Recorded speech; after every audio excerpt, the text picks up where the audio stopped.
अस्सलाम वालेकुम गाइस, मेरा नाम उमर है। आप लोगों को वेलकम करता हूँ अपने चैनल पर एक नई वीडियो के साथ। सबसे पहले आपसे दरख्वास्त है, अगर चैनल को सब्सक्राइब नहीं किया है तो सब्सक्राइब कर दीजिए। अगर आपको मेरा काम पसंद आए तो वीडियो को लाइक भी ज़रूर कीजिएगा। पेट्रोल जिसकी कीमत 9 रुपये 67 पैसे बढ़ा दी गई है। याद रहे कि IMF ने कहा था कि 18% टैक्स लगाना है पेट्रोल पे, तो ये पेट्रोल की जो कीमत है अब ये बढ़ती ही रहेगी। ये हुकूमती दावे जो थे कि हम पेट्रोल की कीमत कम करेंगे और बाइक वालों को सस्ता पेट्रोल देंगे, ये तमाम दावे धरे के धरे रह गए हैं और आगे भी धरे के धरे ही रहेंगे, क्योंकि हमारे हाथ में पेट्रोल की कीमत को कंट्रोल करना है ही नहीं। तो आने वाले दिनों के अंदर ये पेट्रोल की कीमत 350 रुपये तक जाने का इम्कान है। अब मैं बात करता हूँ अमेरिका की। अमेरिका से ख़त आ गया है शहबाज शरीफ साहब को। याद रहे, इस ख़त का इंतज़ार कोई और कर रहा था, लेकिन आया शहबाज शरीफ साहब को। काफ़ी अरसे के बाद अमेरिकन प्रेसिडेंट ने किसी पाकिस्तानी हुक्मरान को ख़त लिखा है और उस ख़त के अंदर कहा है कि जी हम आपके साथ मिलकर काम करेंगे और आपको तमाम तर ताउन देंगे। उसका जवाब शहबाज शरीफ साहब ने भी दे दिया। उन्होंने भी कहा कि हम भी आपके साथ मिलकर काम करना चाहते हैं। पता नहीं कौन सा और मिलकर काम करना है, वो तो हम कर ही रहे हैं। याद रहे कि पाकिस्तान एक प्रो अमेरिकन कंट्री है और इस खत्ते के अंदर हम उनके बहुत बड़े सहूलतकार और बहुत बड़े मददगार भी रहे हैं। उसकी हमें कॉस्ट क्या बेयर करनी पड़ी, ये एक अलग बहस है। अब ज़रा मैं बात करता हूँ सिंध की। लंजार साहब जो कि वज़ीर दाखिला हैं सिंध के, उन्होंने कहा कि जब ज़िंदगी का कारोबार चलेगा तो फिर उसके साथ साथ क्राइम भी चलेगा। और ये जो क्राइम हो रहा है ये मीडिया बहुत बढ़ा चढ़ा कर बता रहा है। अगर आप दूसरे कंट्रीज़ के साथ कंपेयर करें तो अभी भी क्राइम बहुत कम है। मेरे ख्याल में ये जो कंपैरिजन वाली बात है, ये एक हुकूमत की जो नाकामी होती है वो बताने वाली बात होती है। ये ज़रूरी थोड़ी है किसी मुल्क में अगर 10 मर रहे हैं तो 6 यहाँ भी मरेंगे। आप जितना कंट्रोल करना चाहिए उसको कंट्रोल करें। अगर देखें आज तक कच्चे के डाकू नहीं कंट्रोल कर पाया, उनको देखें आप, एक दहशत की अलामत बन गए हैं वो। और इसी तरीके से जो कराची में इस वक्त स्ट्रीट क्राइम हो रहा है वो भी बिल्कुल अनकंट्रोलेबल है। तो मेरे ख्याल में जो लोग इसका हिस्सा बनते हैं या जिन लोगों के साथ ये क्राइम होता है या जिनकी जान चली जाती है, अगर कोई उनके बारे में सोचे तो ऐसी बात ना करें। अब हम मुबारकबाद देंगे अपने चैनल की तरफ से आसिफा भुट्टो जरदारी को, जिन्होंने बगैर कंपटीशन के इलेक्शन जीता।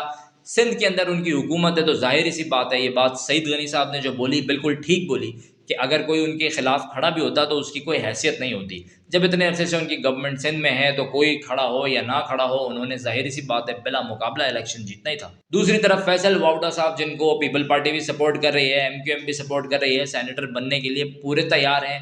मैं तो उनको भी पेशगी मुबारकबाद दे रहा हूँ। फैसल वावडा साहब, आपको सेनेटर बनने पे बहुत बहुत मुबारकबाद हो, क्योंकि मैं श्योर हूँ कि आप सेनेटर ज़रूर बनेंगे। तो जहाँ हमने सिंध की बात की, थोड़ी सी मैं बात कर लेता हूँ पंजाब की। मरियम नवाज साहिबा ने मंसूबे बड़े तेज़ किए हुए हैं। हर दूसरे दिन एक नया मंसूबा ऐलान करती हैं। अब ये नहीं पता वो मुकम्मल कितने मंसूबे होंगे, लेकिन जो स्पीड जा रही है उससे दिखा रही है वो कि मैं कुछ ना कुछ काम कर रही हूँ। उसके साथ साथ जो एक बहुत अच्छी उन्होंने बात की है ना, और जो मुझे उनका एक बहुत अच्छा अमल लगा है, तो अक़लियती बिरादरियों के साथ जो उन्होंने जाकर मेल जोल किया है, जो क्रिश्चियंस के साथ, जो हिंदुओं के साथ, उनके त्योहारों में जाके वो वहाँ बैठी हैं, ये एक बहुत ही खुशशाइन अमल है। उन्होंने एक बहुत अच्छा मैसेज दिया है, तो हम उनको भी बहुत मुबारकबाद कहते हैं उनके इस काम पर। और उम्मीद करते हैं कि वो पतंगबाजी को भी कंट्रोल कर लेंगी पंजाब में, क्योंकि पंजाब में पतंगबाजी का शिकार बहुत लोग हो रहे हैं। पिछले ही दिनों हमने देखा है एक जवान जहान लड़का जो डोर लगने से बेचारा अपनी ज़िंदगी की बाजी हार गया। तो इस तरीके के बहुत सारे वाक़यात होते हैं। उम्मीद है कि पंजाब गवर्नमेंट इन चीज़ों पे कंट्रोल कर लेगी। तो जब पंजाब की बात हो तो थोड़ी सी खैबर पख्तूनख्वा की भी बात करनी चाहिए। असद कैसर साहब ने क्या फरमाया, उन्होंने मशवरा दे दिया अली अमीन गंडापुर को कि आप मिलकर काम ना करें शहबाज शरीफ साहब के साथ। तो ये पता नहीं कैसा मशवरा है, एक सेंसलेस किस्म का मशवरा है भाई। वो वज़ीर आज़म है शहबाज शरीफ साहब, आपको वो पसंद है ना पसंद है ये एक अलग इस वक्त बात है, लेकिन हकीकत जो है वो इस वक्त वज़ीर आज़म है। आपकी जो पार्टी है वो एक सूबे के अंदर हुकूमत कर रही है, जहाँ का CM आपका है अली अमीन गंडापुर साहब। उनको मिलकर ही चलना पड़ेगा, मिलकर ही काम करना पड़ेगा। वफाक से जब भी काम होगा कौन सामने होगा, शहबाज शरीफ साहब होंगे। वज़ीर आज़म प्रीमियर कौन है इस वक्त, शहबाज शरीफ साहब हैं।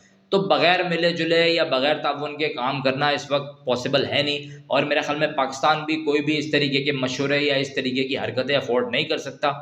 इस वक्त अपनी ज़ाती रंजिश भूल जाइए और मुल्क के लिए सोचिए और आगे बढ़िए। तो अब ज़रा बात कर लेते हैं क्रिकेट की। शायकीन क्रिकेट के लिए अच्छी खबर यह है कि बाबर आजम साहब को कप्तानी सौंप दी गई है।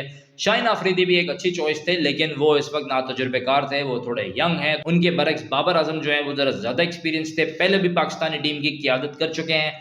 अप्स एंड डाउन्स तो हर किसी की क़ियादत में आते हैं। तो मेरी एक ज़ाती राय ये है कि अब बाबर आजम साहब की क़ियादत में क्रिकेट जो है वो परवान चढ़ेगी और उनकी भी पूरी कोशिश होगी कि वो ज़्यादा से ज़्यादा मैच जितवाएं पाकिस्तान को। लेकिन उनके लिए मेरे और मेरे चैनल की तरफ से बहुत नेक तमन्ना है। अब ईद में बाकी रह गए सिर्फ 10 दिन, तो कोशिश कीजिए जो आपके गिरदो नवा के लोग हैं उनका भी ख्याल रखें ईद में। जिन जिन लोगों का हक बनता है, अगर आप किसी के लिए कुछ कर सकते हैं तो ज़रूर कीजिए, किसी के चेहरे पर खुशी बिखेरिए। ईद का समय है, बहुत से लोग हैं जो इस वक्त कपड़े और चीज़ें अफोर्ड नहीं कर सकते, बच्चे बहुत सारे ऐसे हैं, तो जितनी आप हेल्प कर सकते हैं ज़रूर दिल खोल के कीजिएगा। उसी के साथ साथ मैं दुआ गो हूँ अपने फ़लस्तीन के भाइयों के लिए, जो हमारे फ़लस्तीन के भाई हैं जो इस वक्त जंग का शिकार हैं। दुआ करते हैं कि वो जंग बंदी जल्द से जल्द हो और उन लोगों की ज़िंदगियाँ सुकून में आएँ। और आखिर में मैं अब बात करूँगा अपनी इफ्तार पार्टी की। भाई क्या सोचा आप लोगों ने? किसी ने अभी तक मुझे कोई कमेंट नहीं किया। मैंने कहा है हम जौहर में भी कर सकते हैं और हम बंस रोड में भी कर सकते हैं। ये इफ्तार पार्टी मेरी तरफ से होगी। जो भी लोग जॉइन करना चाहें वो यहाँ लाज़मी कमेंट करें और मुझे लाज़मी बताइए।